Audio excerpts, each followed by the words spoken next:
Hi hello ನಮಸ್ಕಾರ, ನಾನು ನಿಮ್ಮ ಮಿತ್ರ ಮಹೇಶ್. ನೀವು ನೋಡ್ತಿದ್ದೀರಾ ಸವಿನೂಪ ಮಹೇಶ್ ಯೂಟ್ಯೂಬ್ ಚಾನಲ್ನ. ಫ್ರೆಂಡ್ಸ್, ಇವತ್ತು Bigg Boss season 12 episode number 38 ಈ ಒಂದು ಎಪಿಸೋಡ್ಗಳ ಬಗ್ಗೆ ಒಂದಿಷ್ಟು ಮಾಹಿತಿ, ಒಂದಿಷ್ಟು ಅನಲೈಸು, ಒಂದಿಷ್ಟು ಇನ್ಫಾರ್ಮೇಷನ್ನು, ಒಂದಿಷ್ಟು ನನ್ನ ಒಂದು ಅನಿಸಿಕೆ ಪ್ರಕಾರ ಏನೇನೆಲ್ಲ ಆಯಿತು ಈ ಒಂದು ಎಪಿಸೋಡಲ್ಲಿ, ಏನೆಲ್ಲ ಆಗಬೇಕಿತ್ತು ಅನ್ನೋ ವಿಚಾರ ಕುರಿತು ಈ ಒಂದು ವಿಡಿಯೋದಲ್ಲಿ ಸಂಪೂರ್ಣವಾಗಿ ನಿಮ್ಗೆ ತಿಳಿಸ್ಕೊಡ್ತಾ ಹೋಗ್ತೀನಿ.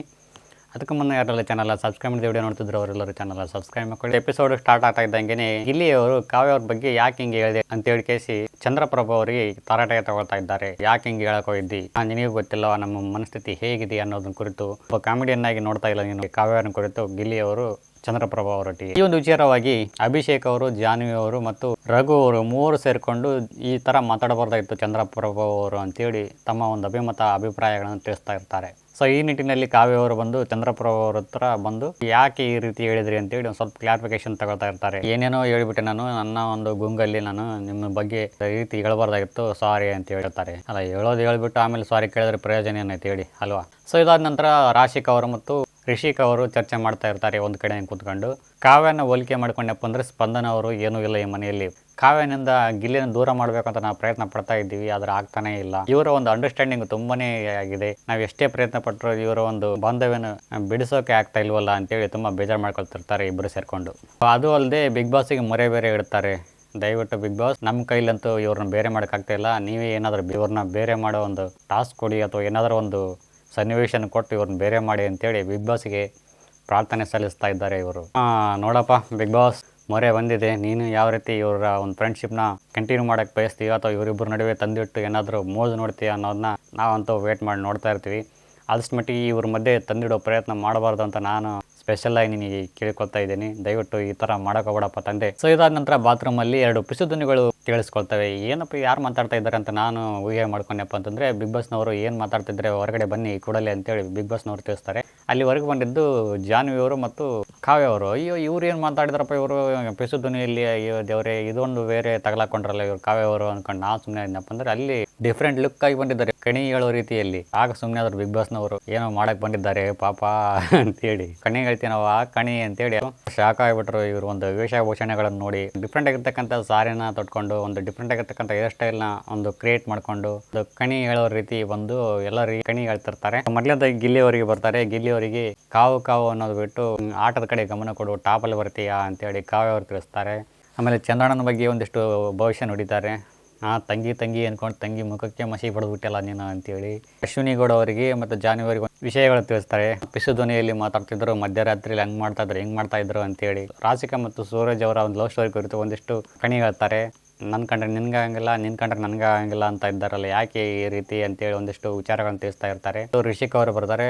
ನೀನು ಹಿಂಗೆ ಮಾತಾಡ್ತಾ ಮಾತಾಡಿನಪ್ಪ ಅಂತಂದ್ರೆ ನಿನಗೆ ಒಂದು ಒಳ್ಳೆ ಚಾನ್ಸ್ ಇರ್ತೈತಿ ಮಾತಾಡೋಕ್ಕೆ ಅಂತೇಳಿ ಕಣಿ ಹೇಳ್ತಾರೆ. ಕಾವ್ಯ ಅವರು ಕ್ರಿಯೇಟಿವಿಟಿಯಾಗಿ ಯೋಚನೆ ಮಾಡಿ ಒಂದು ಕಂಟೆಂಟ್ ಕೊಟ್ಟರಲ್ಲ ಅಂತ ನನ್ನ ಒಂದು ಅನಿಸಿಕೆ ಆಗುತ್ತೆ. ಸಾಕತ್ತಾಗಿತ್ತು. ಸುದಿಯವರು ಅಡುಗೆ ಮನೆಯಲ್ಲಿ ಹಣ್ಣು ಕದ್ದು ತಿಂತಿರ್ತಾರೆ. ನಿನ್ನೆ ತಾನೇ ಉಗುದುಪ್ಪಕ್ಕಿದ್ದಾಳೆ ರಕ್ಷಿತಾ, ಸ್ವಾರ್ಥಿ, ನಿಮ್ಮ ಹೊಟ್ಟೆ ಪಾಡು ಅಷ್ಟೇ ನೋಡ್ಕೊಂತೀರಿ ನೀವು ಹಂಗೆ ಹಿಂಗೆ ಅಂತೇಳಿ. ಅದಷ್ಟು ಉಗಿದ್ರೂ ಇವ್ರಿಗೆ ಬುದ್ಧಿ ಬಂದಿಲ್ಲ ಅಂತಂದ್ರೆ ಏನು ಮಾಡ್ಬೇಕು ಇವ್ರನ್ನ ತಗೊಂಡು.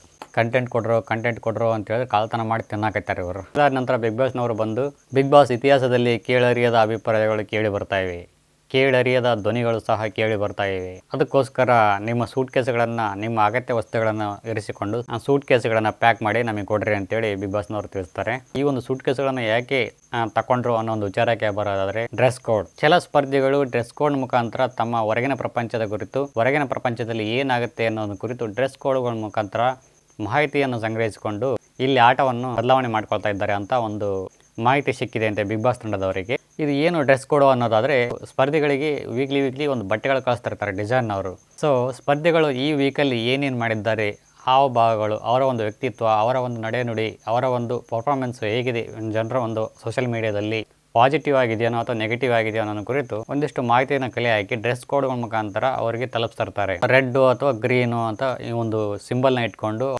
ಡಿಸೈನ್ ಮಾಡಿ ಕಳಿಸ್ತಿರ್ತಾರೆ ಬಟ್ಟೆಗಳನ್ನು.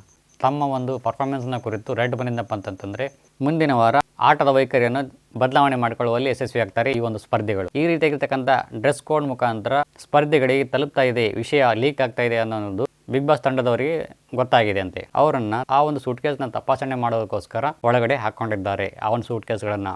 ಸೊ ಇದರಿಂದ ಪ್ರಯೋಜನ ಏನಾಗುತ್ತೆ ಅನ್ನೋದಾದರೆ, ವಿಲನ್ ಥರ ಇದ್ದವರೆಲ್ಲರೂ ಹೀರೋಗಳಾಗಿಬಿಡ್ತಾರೆ. ಗಾಡಿ ಸ್ಲೋ ಆಗಿ ಓಡ್ತಕ್ಕಂಥ ಸ್ಪರ್ಧಿಗಳೇನಿರ್ತಾರೆ ಅವರು ಸ್ವಲ್ಪ ಪಿಕಪ್ ತಗೊಳ್ಳೋಕ್ಕೆ ಪ್ರಯತ್ನ ಪಡ್ತಾರೆ. ಇದರಿಂದ ಹೊರಗಿನ ಪ್ರಪಂಚದ ಒಂದು ಆಗು ಹೋಗುಗಳನ್ನು ಇವರು ತಲುಪಿಸೋದ್ರಿಂದ ಈ ರೀತಿ ಬದಲಾವಣೆ ಆಗುವ ಸಾಧ್ಯತೆ ಹೆಚ್ಚಾಗಿರುತ್ತೆ ಸ್ಪರ್ಧಿಗಳಲ್ಲಿ. ಸೊ ಇಷ್ಟು ವಾರಗಳ ಪ್ರಕಾರ ನೋಡ್ಕೊಂತ ಬಂದಪ್ಪ ಅಂದರೆ ಸಡನ್ಲಿಯಾಗಿ ಯಾವ ಒಂದು ಸ್ಪರ್ಧಿ ಆಟದ ವೈಖರಿ ಚೇಂಜ್ ಆಗಿದೆ ಅನ್ನೋದು ಕುರಿತು ನೋಡೋದಾದರೆ ಕನ್ಫರ್ಮ್ ಆಗಿ ಹೇಳ್ಬೋದು, ಜಾನ್ವಿ ಅವರು ಒಂದು ಆಟ ಸಂಪೂರ್ಣವಾಗಿ ಬದಲಾವಣೆ ಆಗಿದೆ. ಇವರಿಗೆ ಈ ಒಂದು ಕೋಡ್ ಸಿಕ್ಕಿದೆಯಾ ಅಥವಾ ಈ ಒಂದು ಕೋಡಲ್ಲಿ ಭಾಗಿಯಾಗಿದ್ದಾರಾ ಅನ್ನೋದು ಕುರಿತು ತುಂಬಾ ಸಂದೇಹ ಮೂಡ್ತಾ ಇದೆ ಜನರಿಗೆ. ನೆಗೆಟಿವ್ ಶೇಡ್ನಲ್ಲಿರ್ತಕ್ಕಂಥ ಸ್ಪರ್ಧಿ ಒಮ್ಮಿಂದೊಮ್ಮೆಲೆ ಪಾಸಿಟಿವ್ ಆಗಿ ಕನ್ವರ್ಟ್ ಆದರು ಒಂದು ವೀಕಲ್ಲಿ. ಸೊ ಈ ಒಂದು ನಿಟ್ಟಿನಲ್ಲಿ ಹೇಳೋದಾದರೆ ಇದು ಹೇಗೆ ಸಾಧ್ಯ ಅನ್ನುವ ಪ್ರಶ್ನೆ ಪ್ರೇಕ್ಷಕರಲ್ಲಿ ಖಂಡಿತವಾಗಿ ಮೂಡುತ್ತದೆ. ಸೊ ಇವ್ರನ್ನ ಯಾಕೆ ಈ ರೀತಿ ಊಹಿಸ್ಕೋಬೋದು ಅನ್ನೊಂದು ವಿಚಾರಕ್ಕೆ ಬರೋದರೆ, ಇವರು ಕೆಲವೊಂದಿಷ್ಟು ವೇಷಭೂಷಣಗಳು, ಕೆಲವೊಂದಿಷ್ಟು ವಿಭಿನ್ನ ರೀತಿಯ ಬಟ್ಟೆಗಳು ಸಹ ಇವರು ವೀಕೆಂಡಲ್ಲಿ ನಾವು ನೋಡಿದ್ದೇವೆ. ಬಹುಶಃ ಇವರು ಇರ್ಬೋದು ಅಂತ ನಾವು ಊಹೆ ಮಾಡ್ಕೊತಾ ಇದ್ವಿ. ಇವರಂತೂ ಇವರೆಲ್ಲ ಅವರಲ್ಲಿ ಬೇರೆ ಯಾರಾದರೂ ಆಗಿರ್ಬೋದು. ಬಟ್ ನಮ್ಮ ಜನಗಳ ಪ್ರಕಾರ ನೋಡೋದಾದರೆ ಇವರ ಒಂದು ಆಟದ ವೈಖರಿ ಈ ಇತ್ತೀಚಿನ ದಿನಗಳಲ್ಲಿ ತುಂಬಾ ಬದಲಾವಣೆ ಆಗಿದೆ. ಸೊ ಹಾಗಾಗಿ ನನ್ನ ಪ್ರಕಾರ ಹೇಳೋದಾದರೆ ಜಾನ್ವಿ ಅವರು ಈ ಒಂದು ಕೋಡಿಂಗ್ ವಿಚಾರದಲ್ಲಿ ಭಾಗಿಯಾಗಿರ್ಬೋದು ಅಂತ ನನ್ನ ಒಂದು ಅನಿಸಿಕೆ ಆಗುತ್ತೆ. ಸೊ ನಿಮ್ಗಳ ಪ್ರಕಾರ ಯಾರು ಇರ್ಬೋದು ಈ ಒಂದು ಕೋಡಿಂಗ್ ವಿಚಾರದಲ್ಲಿ ಭಾಗಿಯಾಗಿರೋ ಸ್ಪರ್ಧಿ ಯಾರು ಅನ್ನೋದನ್ನ ಕಮೆಂಟ್ ಮುಖಾಂತರ ಕಮೆಂಟ್ ಮಾಡಿ ತಿಳಿಸಿ. ಸೊ ಇದಾದ ನಂತರ ರಕ್ಷಿತ್ ಅವರು ಮಲ್ಲಮ್ಮ ಹೋಗಿದ್ದಕ್ಕೆ ಬೇಜಾರು ಮಾಡಿಕೊಂಡು ತನ್ನ ಒಳಗಿನ ಫೀಲಿಂಗ್ಸ್ಗಳನ್ನು ಕ್ಯಾಮ್ರಾದೊಟ್ಟಿಗೆ ಹಂಚ್ಕೊಳ್ತಾ ಇದ್ದಾರೆ. ಅದನ್ನು ಇವರು ಧ್ರುವಂತವ್ರು ನೋಡಿ ಹುರ್ಕೊಂಡು ತಾಳಲಾರದೆ ಅವ್ರ ಬಗ್ಗೆ ಇಲ್ಲಸಲ್ಲದ ಒಪಿನಿಯನ್ಗಳನ್ನು, ಬ್ಯಾಡ್ ಒಪಿನಿಯನ್ಗಳನ್ನು ತಿಳಿಸ್ತಾ ಇದ್ದಾರೆ ಅಪೋಸಿಟ್ ತಂಡಗಳಿಗೆ. ಈ ಮನುಷ್ಯನಿಗೆ ಸ್ವಲ್ಪ ಇಷ್ಟ ಆದರೂ ಕಿಂಚಿಷ್ಟಾದರೂ ಮನಸ್ಸಿನ ಭಾವನೆಗಳು ಅರ್ಥ ಆಗಲ್ವಾ? ಮಲ್ಲಮ್ಮ ಮಲ್ಲಮ್ಮ ಮಲ್ಲಮ್ಮ ಅಂತಿದ್ದ ವ್ಯಕ್ತಿ ನೋಡಿ ಹೆಂಗೆ ಆಡ್ತಾ ಇದ್ದಾನೆ. ಅವ್ರು ಹೋಗಿದ ತಕ್ಷಣ ಸ್ವಲ್ಪನಾದರೂ ಕಿಂಚಿಷ್ಟು ಸ್ವಲ್ಪನೂ ಬೇಜಾರು ಏನಾದರೂ ಅದು ಹೋಗೋವಾಗ ಒಂದು ಸ್ವಲ್ಪ ಮೊಸಳೆ ಕಣ್ಣೀರು ತೆಗೆದೊಂದು ಬಿಟ್ಟರೆ ಬೇರೆ ಏನು ಕಂಡಿಲ್ಲ ನಮಗೆ. ಮೊದಲೇ ಒಳ್ಳೆಯವ್ರ ಥರ ಕಾಣ್ತಾ ಇದ್ದರು. ಈ ನಡುವೆ ಆ ಗ್ಯಾಂಗ್ ಜೊತೆ ಸೇರಿಕೊಂಡು ಇದು ಯಾವುದ್ಯಾವುದು ಕೂಡಿ ಇದು ಇವ್ರ ಬಗ್ಗೆ ಮಾತಾಡೋಕ್ಕೆ ನಮಗೊಂಥರ ಆಗ್ತೈತಪ್ಪ. ಏನು ಮಾತಾಡ್ಬೇಕು ಇವ್ರ ಬಗ್ಗೆ? ಒಳ್ಳೆಯವ್ರಂತ ಮಾತಾಡ್ಬೇಕಾ ಅಥವಾ ಕೆಟ್ಟವ್ರಂತ ಮಾತಾಡ್ಬೇಕಾ? ಆ ಹುಡುಗಿ ನೋಡಿದ್ರೆ ಪಾಪ ಅಣ್ಣ ಅಂತ ಬಡ್ಕೊಂಡು ಸಾಯ್ತೈತಿ. ಇವನು ನೋಡಿದ್ರೆ ಏನು ಹೇಳ್ಬೇಕಂತ ಅವ್ರ ಬಗ್ಗೆ. ಆಲ್ ರೈಟ್, ಮುಂದಕ್ಕೆ ಹೋಗೋಣ. ಸರ್, ರಘು ಅವ್ರ ಬಗ್ಗೆ ಒಂದಿಷ್ಟು ವಿಚಾರ ವಿನಿಮಯ ತಿಳಿಸ್ತಾರೆ ರಕ್ಷಿತ್ ಅವರು. ನೀವು ತುಂಬಾ ಒಳ್ಳೆಯವರಿದ್ದೀರಿ. ನೀವು ನೋಡೋಕೆ ಮಾತ್ರ ದೇಹ ಬಲಿಷ್ಠವಾಗಿದ್ದರೂ ಸಹಿತ ನಿಮ್ಮ ಮನಸ್ಸು ಹೂವಿನಷ್ಟೇ ಮೃದುವಾಗಿದೆ. ಒಂದಿಷ್ಟು ಗುಣಗಾನ ಮಾಡ್ತಾರೆ ರಕ್ಷಿತ್ ಅವರು ರಘು ಅವ್ರ ಬಗ್ಗೆ. ಇದ್ರ ಮಧ್ಯೆ ಇವ್ರದ್ದೊಂದು ಲವ್ ಸ್ಟೋರಿ ಪದೇ ಕಿರಿಕಿರಿ ಉಂಟು ಮಾಡ್ತಾ ಇದೆ ಪ್ರೇಕ್ಷಕರಿಗೆ. ನಿನ್ನೆ ಅಂತೂ ಎಪಿಸೋಡಲ್ಲಿ ಏನೂ ಇದ್ದಿಲ್ಲ ಇವರಿಬ್ಬರನ್ನ ಬಿಟ್ಟು.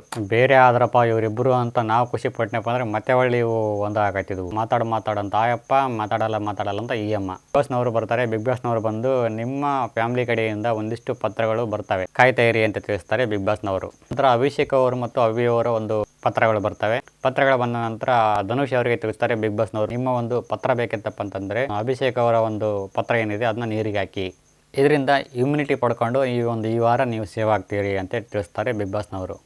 ನಿಮ್ಮ ಒಂದು ಫೋಟೋ ಬಿಡೋಂಗಿದ್ದಪ್ಪ ಅಂತಂದರೆ ನೀವು ನಾಮಿನೇಟ್ ಆಗಿ ಮುಂದುವರಿತೀರಿ ಅಂತ ತಿಳಿಸ್ತಾರೆ ಬಿಗ್ ಬಾಸ್ನವರು. ಅಭಿಷೇಕ್ ಅವರ ಪತ್ರವನ್ನು ಉಳಿಸ್ಕೊಂಡು ಕಳಿಸಿ ತಮ್ಮ ಒಂದು ಪತ್ರವನ್ನು ನೀರಿಗೆ ಹಾಕ್ತಾರೆ ಧನುಷ್ ಅವರು. ಈ ಪತ್ರ ನೀರಿಗೆ ಹಾಕಿದ ನಂತರ ಬಾಬಾ ಏನು ಆ್ಯಕ್ಟಿಂಗ್ ಅಂತೀರಿ ಒಬ್ಬೊಬ್ರದ್ದು. ಬಾಬಾ ಎಷ್ಟೇ ಆಗಲಿ ಧಾರಾವಾಹಿ ಸಿನಿಮಾದಿಂದ ಬಂದವರಲ್ವೇ, ನಟನೆ ಮಾಡಲೇಬೇಕು. ಇವ್ರು ಏನು 1 ವರ್ಷ ಮನೆ ಬಿಟ್ಟು ಇಲ್ಲೇ ಇದ್ದಾರೆ ಅನ್ನೋ ರೇಂಜ್ಗೆ ಆ್ಯಕ್ಟಿಂಗು.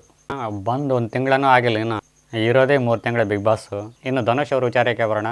ಧನುಷಿಗೆ ಪತ್ರ ಕೊಟ್ಟು ತುಂಬಾ ತ್ಯಾಗಮಯಿ ಆಗಿಬಿಟ್ಟ ಧನುಷ, ಹಂಗೆ ಹಿಂಗೆ ಅಂತೇಳಿ ಹೇಳ್ತಾ ಇದ್ದಾರೆ. ಕಿತ್ಕೊಂಡು ತಿನ್ನೋದು ಫ್ರೆಂಡ್ಶಿಪ್ ಅಲ್ಲ, ಹಂಚ್ಕೊಂಡು ತಿನ್ನೋದು ಫ್ರೆಂಡ್ಶಿಪ್ಪು ಅಂತೇಳಿ ಒಂದು ಟ್ಯಾಗ್ಲೈನ್ ಬೇರೆ ಸೋಷಿಯಲ್ ಮೀಡಿಯಾದಲ್ಲಿ ಇವ್ರ ಬಗ್ಗೆ. ಧನುಷ್ ಅವರಿಗೆ ಮೊನ್ನೆ ತಾನೇ ಒಂದು ಫೋನ್ ಕಾಲ್ ಬರುತ್ತೆ ಇವ್ರ ಕಡೆಯಿಂದ, ಇವರ ತಾಯಿಯವರ ಕಡೆಯಿಂದ. ಅಲ್ಲಿ ಒಂದಿಷ್ಟು ಸಜೆಷನ್ಗಳು ಸಿಕ್ಕಿದ್ದಾವೆ. ನನಗೆ ಸಾಕು, ಬೇರೆಯವ್ರಿಗಿರಲಿ ಅಂತೇಳಿ ಒಂದು ಮನೋಭಾವನೆ ದೃಷ್ಟಿಯಿಂದ ಅಭಿಷೇಕ್ ಅವರನ್ನು ಚೂಸ್ ಮಾಡಿದರೆ ಹೊರತು ಇಲ್ಲಿ ಬೇರೆ ಯಾವ ಉದ್ದೇಶನೂ ಇರಲಿಲ್ಲ ಅವರಿಗೆ. ನಾನು ಹೆಂಗಿದ್ರು ಸೇವ್ ಆಗ್ತೀನಿ ಅನ್ನೋ ಮನೋದೃಷ್ಟಿ ಅವ್ರಿಗೆ ಪಕ್ಕ ಇದೆ. ಸೊ ಹಾಗಾಗಿ ಅಭಿಷೇಕ್ ಅವ್ರನ್ನ ಚೂಸ್ ಮಾಡಿದ್ದು. ಮನೆಯವರೆಲ್ಲ ಸೇರಿಕೊಂಡು ಕ್ಲಾಪ್ಸು, ಮೊಸಳೆ ಕಣ್ಣೀರು, ನೋಡ್ತಕ್ಕದ್ದು ಇವ್ರದ್ದು. ಥ್ಯಾಂಕ್ಸ್ ಹೇಳಿದರು ಅಭಿಷೇಕ್ ಅವರು ಧನುಷ್ ಅವರಿಗೆ. ಹೇಳಲೇಬೇಕು, ಹೇಳಿದ್ದಾರೆ ಅಷ್ಟೇ. ಇಷ್ಟ ಆಗುತ್ತೆ ಇವತ್ತಿನ ವಿಡಿಯೋ ಇಷ್ಟ ಆಗಿದೆ ಲೈಕ್ ಮಾಡಿ, ಕಮೆಂಟ್ ಮಾಡಿ, ಶೇರ್ ಮಾಡಿ ಅಂತ ಹೇಳ್ತಾ thank you for watching. Thank you, bye.